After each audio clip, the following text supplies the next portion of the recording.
ಮಾಡ್ಕೊಳ್ಳಿ. ಇಲ್ಲ ಅಮ್ಮ. ಯಾಕೋ ಈ ಟೈಮಲ್ಲಿ ಆಸ್ಪತ್ರೆ ಕಳಿಸಿದ್ಯಾ ಅವಳನ್ನ?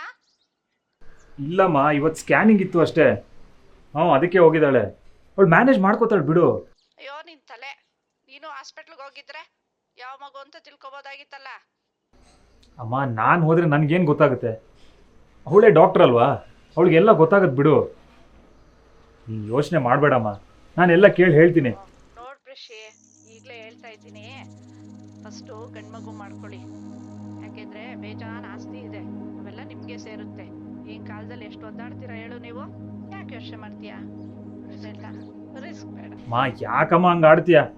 ಆಮೇಲೆ ನಿಮ್ ಇಷ್ಟ, ಏನಾದ್ರೂ ಮಾಡ್ಕೊಳ್ಳಿ, ನಾನು ನೋಡ್ತಾ ಇದ್ದೀನಿ. ಅಮ್ಮ, ಫಸ್ಟು ಅವಳು ಬಂದ್ಲು, ನಾನು ಆಮೇಲೆ ಮಾಡ್ತೀನಿ ಆಯ್ತಾ? ನೀನು ಅಪ್ಪಿ ತಪ್ಪಿ ಅವಳ ಹತ್ರ ಈ ವಿಷಯ ಮಾತಾಡಕ್ಕೆ ಹೋಗ್ಬೇಡ, ಸರಿನಾ? ಸರಿ ಸರಿ ಓಕೆ.